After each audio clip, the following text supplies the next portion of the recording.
Hello friends, Suhail academy में आपका स्वागत है। दोस्तों, आज की इस वीडियो में हम जानेंगे डीएलएड फर्स्ट सेमेस्टर के सामाजिक अध्ययन। तो इसमें दोस्तों हम लोग आज जानेंगे कि ग्रामीण और नगरीय जीवन शैली किसे कहते हैं। सबसे पहले इसमें हम जानेंगे कि ग्रामीण जीवन शैली क्या होती है। ठीक, उसके बाद दोस्तों हम लोग जानेंगे कि ग्रामीण पंचायती राज व्यवस्था क्या होती है। ठीक है, और पंचायती राज व्यवस्था को कितने स्तरों में बांटा गया है। ठीक, उसके साथ साथ दोस्तों हम लोग जानेंगे कि ग्राम पंचायत के प्रमुख कार्य कौन कौन से होते हैं, क्षेत्र पंचायत और जिला पंचायत के दोस्तों कार्य कौन कौन से होते हैं। और साथ साथ दोस्तों हम लोग जानेंगे कि ग्रामीण जीवन शैली की विशेषताएं क्या होती हैं। ठीक, नगरीय जीवन शैली की विशेषताएं क्या होती हैं। साथ साथ दोस्तों हम लोग जानेंगे कि नगरीय जीवन शैली के विकास के क्या कारण हैं और नगरीय जीवन शैली से कौन कौन से लाभ होते हैं। ठीक है, तो दोस्तों लाभ के साथ साथ कुछ उसके दोष भी होते हैं नगरीय जीवन शैली के, उनको भी हम विस्तार से दोस्तों जानेंगे। तो दोस्तों वीडियो को एंड तक बिना स्किप किए हुए जरूर देखिएगा। दोस्तों जिन लोगों ने अभी तक हमारे चैनल सुहेल एकेडमी को सब्सक्राइब नहीं किया दोस्तों, तो चैनल को जरूर सब्सक्राइब कर लें, बेल आइकन को प्रेस कर लें, जिससे हमारी वीडियो की नोटिफिकेशन आपको सबसे पहले पहुंचे। दोस्तों वीडियो को लाइक और अपने दोस्तों में ज़्यादा से ज़्यादा शेयर करें। तो दोस्तों यहाँ से हम लोग देखेंगे कि ग्रामीण और नगरीय जीवन क्या होता है। सबसे पहले दोस्तों बात करेंगे कि ग्रामीण जीवन किसे कहते हैं। तो ग्रामीण मतलब गांव का एक जीवन। ठीक है, तो देखिए भारत प्रमुख रूप से गाँवों का देश है। यहाँ की 70% जनसंख्या गाँव में निवास करती है। ठीक है, इसकी जीविका का प्रमुख आधार खेती है। कृषि के अतिरिक्त ये लोग पशुपालन और कुटीर उद्योग का भी काम करते हैं। ठीक, यानी बताया गया है कि भारत प्रमुख रूप से गाँव का देश है। यहाँ की 70% जनसंख्या गाँव में निवास करती है। जीविका का साधन क्या है, कृषि है। उसके अलावा पशुपालन और कुटीर उद्योग ये जीविका के साधन है, यानी ये काम धंधे वो लोग करते हैं। ठीक है, हमारे देश में कृषि मुख्यतः वर्षा ऋतु पर निर्भर करती है, यानी पूरी तरीके से वर्षा ऋतु पर ही निर्भर है।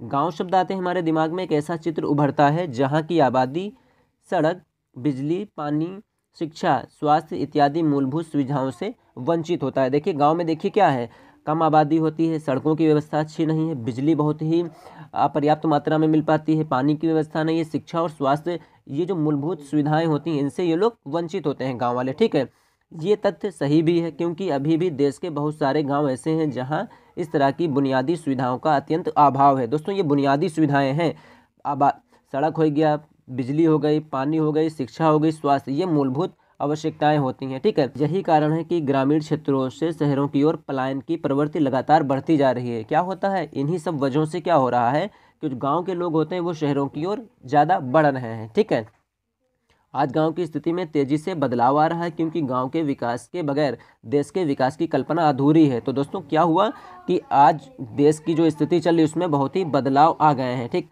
गांधी जी की मान्यता है कि भारतीय ग्रामीण जीवन का पुनर्निर्माण ग्राम पंचायतों की पुनः स्थापना के द्वारा ही संभव हो सकता है। ठीक है, आगे दोस्तों यहाँ पर हम देखेंगे किस तरीके से पंचायती राज व्यवस्था है। ठीक है, और पंचायती राज व्यवस्था को क्या कहते हैं। तो पंचायत की समाज और देश के विकास में महत्वपूर्ण भूमिका है, यानी जो पंचायत होती है उसकी समाज और देश के विकास में महत्वपूर्ण भूमिका है। चूँकि पंचायत लोकतंत्र और विकास की पहली सीढ़ी होती है, ये जितनी उन्नत और संवैधानिक होगी देश की व्यवस्था में उतना ही अधिक निखार आएगा। ठीक, इसकी महत्ता को देखते हुए संविधान निर्माताओं ने संविधान के अनुच्छेद 40 में ग्राम पंचायत के गठन का प्रावधान किया और अपेक्षा की कि आने वाली सरकारों द्वारा इसे मजबूत स्थिति प्रदान की जाएगी। ठीक है, पंचायती राज व्यवस्था को व्यवहारिक धरातल पर लाने का पहला प्रयास देश के प्रथम प्रधानमंत्री पंडित जवाहरलाल नेहरू के द्वारा 1952 में प्रारंभ किया गया।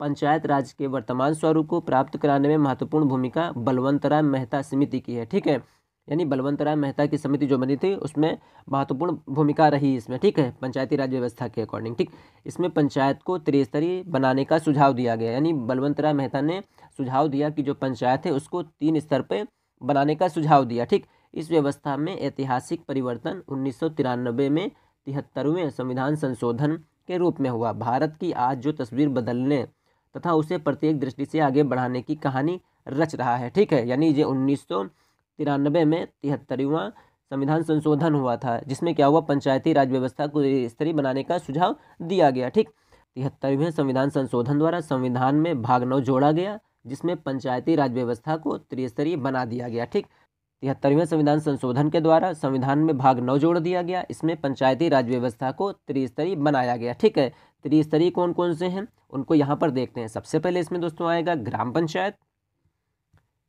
फिर उसके बाद सेकंड नंबर पर आता है यहाँ पे क्षेत्र पंचायत, तीसरे नंबर पर आएगा जिला पंचायत। ठीक है, तो सबसे पहले देखते हैं कि ग्राम पंचायत क्या होती है। ठीक, तो दोस्तों यहाँ से हम जानेंगे कि ग्राम पंचायत क्या होती है। यहाँ से दोस्तों क्वेश्चन बहुत अति लघुत्तरीय बनते हैं, बहुविकल्पीय प्रश्न दोस्तों यहाँ से ज़रूर बनते हैं। ठीक, तो ग्राम पंचायत पंचायती राज व्यवस्था की निम्नतर संस्था यानी सबसे छोटी इकाई है। एक गांव अथवा कुछ छोटे छोटे गांवों को मिलाकर पंचायत बनाई जाती है। ध्यान रखिएगा, जो ग्रामीण क्षेत्र से रिलेटेड लोग हैं उनको इस बात का अच्छे से अंदाजा होगा। ठीक, ग्राम सभा संपूर्ण वयस्क नागरिकों को मिलाकर बनाई जाती है। ये ग्राम सभा ग्राम पंचायत का चुनाव करती है। ठीक, इसमें आता है ग्राम प्रधान। तो ग्राम प्रधान गांव का मुखिया होता है। ग्राम प्रधान का चुनाव उसी गांव के नागरिकों के द्वारा होता है। ग्राम प्रधान गांव की जनता की मूलभूत सुविधाओं के लिए कार्य करता है। इन्हें जनता का प्रतिनिधि भी कहा जाता है। ठीक है, यानी जो प्रधान होता है वो जनता का प्रतिनिधि होता है। कार्यकाल जो होता है वो 5 वर्ष का होता है, लेकिन अगर कोई प्रधान ठीक से काम नहीं करता है तो उसे पंचायत समिति के द्वारा हटाया जा सकता है। ठीक, इसमें ये बताया गया है कि गाँव का जो मुखिया प्रधान होता है वो मुखिया होता है, मतलब हेड ऑफ विलेज होता है। ठीक है, और जो क्या करता है गांव की जो जनता होती है उसकी मूलभूत सुविधाओं की वो देखभाल करता है। ठीक है, और उसे जनता का प्रतिनिधि भी कहा जाता है। इसका कार्यकाल 5 वर्ष होता है, लेकिन अगर कोई ठीक से काम नहीं कर रहा है तो उसे पंचायत समिति के द्वारा हटाया जा सकता है। ठीक है, समझिए यहाँ से। अगला यहाँ पर आता है ग्राम पंचायत समिति क्या होती है। तो इस समिति का सदस्य वही होता है जो गाँव का निवासी हो और भारत का नागरिक हो। ग्राम पंचायत समिति के सदस्य की उम्र कम से कम 21 वर्ष होनी चाहिए। 18 वर्ष के सभी नागरिक मतदान के द्वारा ग्राम पंचायत समिति के सदस्यों का चुनाव करते हैं। ठीक है, सदस्यों की संख्या गांव की जनसंख्या के आधार पर निर्धारित की जाती है। जैसे 1000 ग्राम सभा की जनसंख्या पर ग्राम समिति के सदस्यों की संख्या 9 होती है। ठीक, यानी कहीं पर अगर 1000 जनसंख्या है तो कितनी होगी, 9 हो जाएगी। 2000 की जनसंख्या पर 11, 3000 की जनसंख्या पर 13 और 3000 की जनसंख्या से अधिक की जनसंख्या पर 15 सदस्य होते हैं यहाँ पे। ठीक है, कहीं पर जनसंख्या 1000 है तो 9 संख्या होगी सदस्यों की, 2000 है तो सदस्यों की संख्या 11 हो जाएगी, 3000 है तो सदस्यों की संख्या 13 हो जाएगी।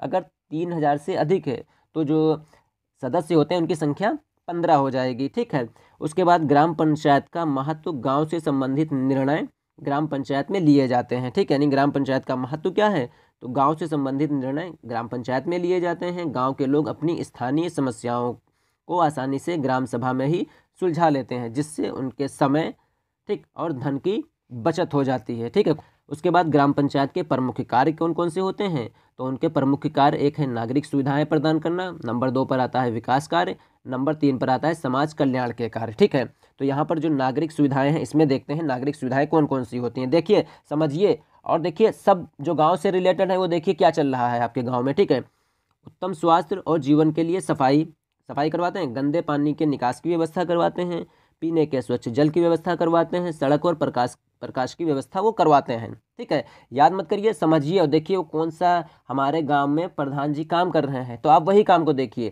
अच्छे कामों को लिस्ट बनाइए, गलत कामों के खिलाफ खड़े होइए। ठीक है, बच्चों की शिक्षा के लिए स्कूल की समुचित व्यवस्था करना भी ग्राम पंचायत का प्रमुख कार्य होता है। ठीक, अगला देखते हैं यहाँ पे समाज कल्याण के कौन कौन से कार्य होते हैं उनको देखते हैं कि ग्राम पंचायत क्या होती है, जन्म और मृत्यु के आंकड़े रखती है। ठीक है, ये परिवार नियोजन और कल्याण के कार्यों को प्रभावी बनाने के उपाय करती है, कृषि विकास और पशुपालन और कल्याण के लिए समुचित कार्य करती है। ठीक, तो ये समाज कल्याण के कार्य आ जाते हैं। ठीक, विकास कार्य कौन कौन से आएंगे, तो सड़क, खड़ंजा और नाली, तालाब, स्कूल का निर्माण करना। ठीक है, गांव में पंचायत घर का निर्माण करवाना तथा पुस्तकालय आदि की व्यवस्था करना भी ग्राम पंचायत का कार्य होता है। तो दोस्तों, अगर ग्राम पंचायत के कार्य पूछे जाएं तो उसके कार्य होते हैं 3। सबसे पहले हो जाएगा नागरिक सुविधाएं, उसके बाद विकास कार्य, उसके बाद हो जाएगा समाज कल्याण के कार्य। ठीक है, उसके बाद दोस्तों यहाँ पर हम आते हैं क्षेत्र पंचायत में। तो कई ग्रामों को मिलाकर एक विकास खंड बनता है। ठीक, इसे विकास क्षेत्र या ब्लॉक कहते हैं। ध्यान रखिएगा दोस्तों कि विकास क्षेत्र को ब्लॉक कहते हैं। ठीक, और विकास खंड किससे बनता है, ये कई गांवों को मिलाकर बनता है। ठीक है, और विकास खंड को ही विकास क्षेत्र या ब्लॉक कहते हैं। विकास खंड के स्तर पर क्षेत्र पंचायत होती है। हर गाँव के प्रधान का चुनाव जिस प्रकार होता है उसी प्रकार गाँव की जनता क्षेत्र पंचायत के लिए सदस्य का चुनाव भी करती है। ठीक, जब प्रधानी के इलेक्शन होते हैं तो देखिए क्या होता है, क्षेत्र पंचायत के सदस्य जो होता है उसका चुनाव होता है, नहीं होता है। क्षेत्र पंचायत सदस्यों को बीडीसी मेंबर भी कहते हैं। ठीक, कहते हैं बीडीसी का इलेक्शन हो रहा है तो क्षेत्र पंचायत के जो सदस्य होते हैं उनको बीडीसी मेंबर कहते हैं। ठीक, क्षेत्र पंचायत के समस्त सदस्य अपने बीच में से एक पंचायत प्रमुख चुनती है जो पंचायत की बैठकों में सभा का संचालन करता है। इन्हें ब्लॉक प्रमुख कहते हैं। ठीक, यानी अब क्या हुआ, जितने ये मेंबर चुन के जाते हैं ये लोग अपने में एक को चुन लेते हैं, मेन आदमी को। ठीक है, उसको क्या कहते हैं, उसको ब्लॉक प्रमुख कहते हैं। ठीक, अब आते हैं यहाँ पे क्षेत्र पंचायत के कार्य कौन कौन से होते हैं। तो क्षेत्र पंचायत के कार्य, ये क्षेत्रीय विकास के लिए योजना और कार्यक्रम तैयार करती है, सामुदायिक विकास कार्यक्रमों को प्रभावी रूप से क्रियान्वित करती है, अपने क्षेत्र में स्वास्थ्य, प्राथमिक शिक्षा, स्वच्छता और संचार और संपर्क के विकास के लिए ये कार्य करती है। क्षेत्र पंचायत क्षेत्र की ग्राम पंचायत के कार्यों का निरीक्षण करती है, यानी कहीं पर अगर कोई काम हो रहा तो उसका वो निरीक्षण करने पहुंच जाती है। ठीक, अब उसके बाद आते हैं यहाँ पे जिला पंचायत।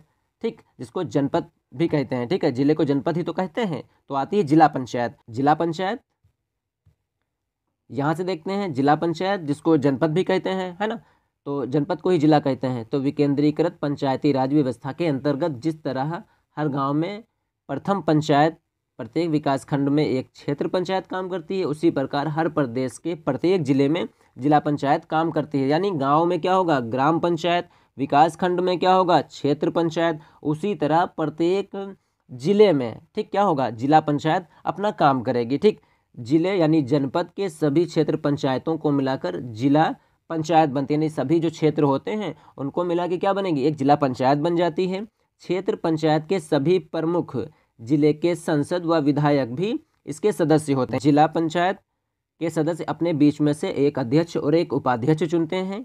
ठीक है, जिले के प्रमुख को जिला अध्यक्ष कहते हैं। ठीक, यहाँ से दोस्तों देखते हैं जिला अध्यक्ष के कार्य कौन कौन से होते हैं। ठीक, तो विकास खंड का काम काज देखने के लिए जिला पंचायत अपने सदस्यों की छोटी छोटी समितियां बनाती है। ठीक है, पूरा तो काम करना ही पड़ेगा, तो छोटी छोटी समितियां बना लेंगी, जैसे शिक्षा समिति, सिंचाई समिति, पशुपालन समिति, भूमि विकास समिति। तो अब शिक्षा समिति क्या होगा, शिक्षा की देखभाल करेगी। सिंचाई जो सिंचाई की व्यवस्था, पशुपालन समिति जो पशु वगैरह होते हैं, पशुपालन वगैरह जो काम होते हैं उसकी देखभाल करेगी। भूमि विकास समिति तो भूमि का किस तरीके से विकास होगा उसकी ये निगरानी वगैरह करती है। ये समितियाँ जिले के पशुपालन, सिंचाई, खेती व जमीन की देखभाल का काम करती हैं। क्षेत्र पंचायत के कार्यों की प्रगति की सूचना राज्य सरकार को दी जाती है। जिला पंचायत जिले से संबंधित कृषि तथा उत्पादन के कार्यों को योजनाबद्ध तरीके से पूरा करवाती है। इस प्रकार त्रिस्तरीय पंचायती राज व्यवस्था में ग्राम विकास व जिला स्तर पर पंचायत व्यवस्था इसको कहते हैं। ठीक है, उसके बाद दोस्तों आता है स्वशासन। तो गांव में सार्वजनिक सुविधाओं को प्रबंध कराने के लिए ग्रामीण स्वशासन होता है, अर्थात स्वयं के सदस्यों द्वारा नियंत्रण किया जाता है, उसे स्वशासन कहते हैं। स्वशासन का अर्थ है अपना शासन। तो दोस्तों यहाँ से क्वेश्चन आपके जरूर बनते हैं यहाँ से। ठीक है, इसमें देखते हैं हम लोग कि अच्छे नागरिक के गुणों क्या है। तो यहाँ से देखेंगे स्वशासन में अच्छे नागरिकों के गुण क्या हैं। तो पर्यावरण संरक्षण में निजी स्तर पर योगदान देना, पेड़ पौधे लगाना, बिजली पानी बर्बाद ना करना, शोर शराबा ना करना, कचरा इधर उधर ना फेंके और प्लास्टिक के प्रयोग को बंद करें। सब आप करते हैं। अच्छे नागरिक क्या होते हैं, इन सबको फॉलो करते हैं। ठीक है, पेड़ लगाते हैं, बिजली पानी फालतू नहीं बर्बाद करते हैं, शोर शराबा वो कम करते हैं, कचरा क्या होता है इधर उधर नहीं फेंके, वो डस्टबिन में डालते हैं। ठीक, और प्लास्टिक जो होती है उसका प्रयोग वो बहुत ही कम करते हैं। सार्वजनिक स्थलों पर जिम्मेदार नागरिक होने का उदाहरण प्रस्तुत करते हैं। ठीक है, यानी सार्वजनिक संपत्ति को क्षति नहीं पहुंचाते हैं और ना ही ऐसा किसी को करने देते हैं। स्वच्छता का वो ध्यान रखते हैं। पान मसाला गुटखा को ना खाते हैं। ठीक, पान मसाला गुटखा को ना खाएं ताकि सेहत अच्छी रह सके। साथ ही घरों दफ्तरों की सीढ़ियों और दीवारों को गंदगी से बचाया जा सके। यानी अब गुटखा पान मसाला खाएंगे तो क्या होगा, पहली बार तो खाएं ही ना, अगर खा रहे हैं तो इसको घर की दीवार, सीढ़ी, ठीक है, तो यहाँ पर कितना होता है गंदगी, देखिए कितनी होती है। किसी अस्पताल पहुँचिए, ठीक है, किसी ऑफिस में पहुँचिए, देखिए स्टेप चढ़ रहे हैं तो वहाँ पर देखिए कोने में ढेर लगा पड़ा है गंदगी का। ठीक है, तो इन चीज़ों से क्या होता है, ये अच्छे नागरिकों के गुण नहीं है, ये काम तो कतई नहीं होना चाहिए। ठीक है, उसके बाद दोस्तों यहाँ से आते हैं अपने बच्चों की जिम्मेदार नागरिक बनने की शिक्षा दें यहाँ से। ठीक, तो ये दोस्तों कुछ इंपॉर्टेंट पॉइंट थे। अब यहाँ से दोस्तों देख लेते हैं कुछ याद करने योग्य पॉइंट हैं, उनको देख लीजिए यहाँ से। तो ग्राम प्रधान शिक्षा समिति का अध्यक्ष होता है। जो ग्राम प्रधान होता है वो शिक्षा समिति का अध्यक्ष होता है। कम से कम 1000 आबादी पर एक ग्राम पंचायत होती है। ग्राम पंचायत समिति का सदस्य होने की न्यूनतम जो आयु है वो 21 वर्ष है, यानी 21 वर्ष का कोई नागरिक है तो ग्राम पंचायत समिति का सदस्य वो हो सकता है। ग्राम पंचायत व्यवस्था के कार्य करने के 3 स्तर हैं। कौन कौन से? एक क्षेत्र ग्राम पंचायत, क्षेत्र पंचायत और जिला पंचायत। ठीक, क्षेत्र पंचायत के सदस्यों को बीडीसी मेंबर भी कहते हैं और जिले के प्रमुख को क्या कहते हैं? जिला अध्यक्ष कहा जाता है। ठीक है, तो फ्रेंड्स यहाँ से हम लोग जानेंगे कि ग्रामीण जीवन शैली की विशेषताएं क्या होती हैं। तो सबसे पहले आ जाएगी प्रकृति पर निर्भरता, यानी गांव के लोगों की जो जीवन शैली है उनमें विशेषताएं क्या है? तो प्रकृति पर पूरी तरीके से वो निर्भर होते हैं। ठीक है, उसके बाद सीमित क्षेत्र उनका होता है, स्थायी उनका आवास होता है, प्रमुख व्यवसाय उनका कृषि होता है, आत्मनिर्भरता की स्थिति होती है, प्राथमिक संबंधों का प्रभाव बहुत ज़्यादा होता है, पारिवारिक जीवन बहुत ही अच्छा होता है, अल्प विकसित अवस्था होती है, अंधवास में दोस्तों विश्वास वो करते हैं और परंपराओं में विश्वास होता है उनका। ठीक, तो दोस्तों ये क्या था? ये जो ग्रामीण जीवन शैली उनकी कुछ विशेषताएं हैं। देखिए, गांव में जाइए, प्रकृति पर पूरी तरीके से निर्भर। ठीक, सीमित क्षेत्र यानी एक दायरा होता है, स्थायी खुद के आवास होते हैं, प्रमुख व्यवसाय कृषि होता है, कृषि के साथ साथ कुटीर उद्योग धंधे और पशुपालन करते हैं, आत्मनिर्भरता की स्थिति होती है यानी खुद के पशुपालन है, खुद के कुटीर उद्योग धंधे हैं, खुद के खेत हैं वहाँ पे। ठीक, प्राथमिक संबंधों का प्रभाव होता है, यानी जो प्राथमिक संबंध होते हैं यानी आपस में जो परिवार में मेल जोल होता है, पति पत्नी भाई बहन रिश्तेदार नातेदार, उनका बहुत ही अच्छा इफेक्ट पड़ता है। ठीक, पारिवारिक जीवन बहुत ही अच्छा होता है उनका है, लड़ाई झगड़े जो है देखने को नहीं मिलते हैं। ठीक, अल्प विकसित अवस्था, जो विकास होता है वो बहुत ही अल्प विकसित होता है। ठीक है, ऐसा नहीं है कि पूरी तरीके से डेवलप हो गया, कच्ची सड़कें आज भी हैं, पानी की व्यवस्था अच्छी सी नहीं है। ठीक है, रोजगार वहाँ पर नहीं है। ठीक है, थोड़े थोड़े करके हैं वहाँ पे, स्कूल और कॉलेजेस वगैरह वहाँ पर कुछ नहीं है। तो ये अल्प विकसित अवस्था धीरे धीरे डेवलप हो रहा है। अंधविश्वास का प्रभाव बहुत होता है, तो जब बीमार होंगे ना तो सबसे पहले डॉक्टर के पास ना पहुँच के किसी वेद और हकीम के पास पहुँचते हैं वहाँ पे। ठीक है, जादू टोने में विश्वास करते हैं कि चलो वो फला जगह बाबा एक आया है, ठीक है, उनसे हम कोई राय मशवरा करते हैं। ठीक, तो ये अंधविश्वास होता है। परंपराओं में विश्वास होता है, परंपराएं जो उनकी होती हैं उन परंपराओं में दोस्तों उनका पूर्ण रूप से विश्वास होता है। जो परंपराएं चली हुई आ रही हैं उन परंपराओं को दोस्तों वो लोग अच्छे से फॉलो करते हैं। उसके बाद दोस्तों यहाँ से हम देखें कि नगरीय जीवन शैली की विशेषता। अब आते हैं नगर में, हम लोग शहरों में आते हैं तो देखिए क्या है वहाँ पे।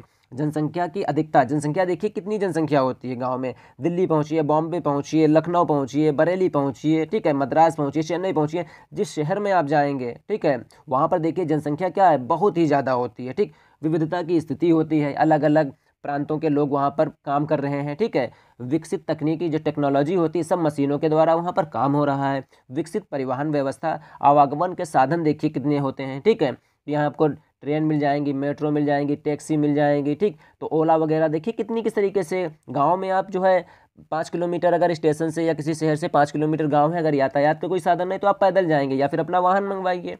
लेकिन यहाँ पर विकसित व्यवस्था है पूरी तरीके से। ठीक है, श्रम विभाजन और विशेषीकरण, यानी यहाँ पर श्रम बांट दिया गया, कौन कौन सा काम करेगा, कौन आदमी कौन सा काम करेगा, ये यहाँ पर तय है। ये नहीं है कि हम गांव में रहते हैं तो वहाँ पर खेती भी हम करेंगे, फसल हम ही काटेंगे, कीटनाशक दवाइयाँ हम ही छिड़केंगे उस पर। ठीक है, और उसके साथ साथ दोस्तों जब ये फसल तैयार हो जाएगी मंडी ले जाएंगे, वहाँ पर इसको हम बेचेंगे यहाँ पे। ठीक, फिर पशुओं को पालेंगे, कुटीर उद्योग धंधे भी हम करेंगे। यहाँ पे ऐसा नहीं है, यहाँ पर कच्चा माल आ गया, उसके बाद उसका प्रोडक्शन के लिए अलग अलग लोग लगा दिए गए हैं। श्रम विभाजन यहाँ पर हो गया, यानी कौन आदमी कौन सा कार्य करेगा उसके लिए यहाँ पर विशेष तरीके से व्यवस्था की गई है। व्यावसायिक विभिन्नताएं, जैसे गाँव के लोगों का व्यवसाय क्या होता है, खेती होता है। ठीक है, पशुपालन हो गया, कुटीर उद्योग हो गए। लेकिन यहाँ पर जब शहरों में पहुँचते हैं तो यहाँ पर बहुत से व्यवसायों में भिन्नताएं होती है, कोई डॉक्टर है, कोई इंजीनियर है, कोई वकील है।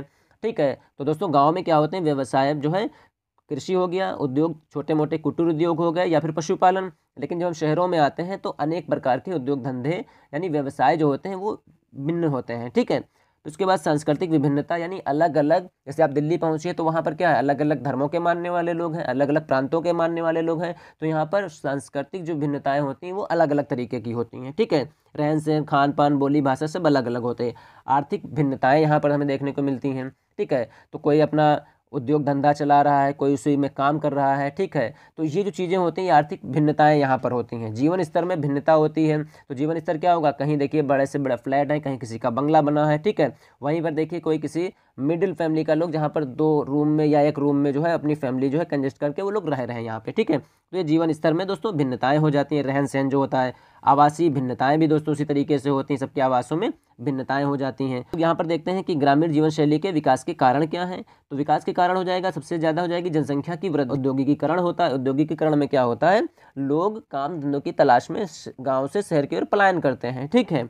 उसके बाद परिवहन साधनों का विकास, परिवहन साधन बहुत अच्छे हैं, ठीक है। यानी प्रोडक्शन हुआ, माल तैयार हुआ, माल तैयार होने के बाद क्या हुआ, परिवहन साधनों के द्वारा एक स्थान से दूसरे स्थान को भेज दिया गया। एक स्थान से दूसरे स्थान को जाने के लिए तेज यातायात की व्यवस्था है। राजनीतिक कारण भी यहाँ पर है, ठीक। उच्च जीवन स्तर, जो जीवन स्तर होता है बहुत ही हाई लेवल का होता है यहाँ पे, ठीक। नागरिक जो सुविधाएं होती हैं उनमें अधिकता होती है। मूलभूत सुविधाएं, लोगों को पानी मिलेगा, शिक्षा मिलेगी, रोजगार मिलेगा, ठीक, चिकित्सा मिलेगी, ठीक है। तो ये जो चीज़ें होती हैं ये मूलभूत सुविधाएं होती हैं, इनका दोस्तों यहाँ पर अधिकता होगी। गांव में इस तरीके का नहीं होगा। तो जो होता क्या है, जब अच्छी चीज़ें मिल रही हैं तो आदमी गांव से शहर की ओर पलायन कर जाता है, ठीक।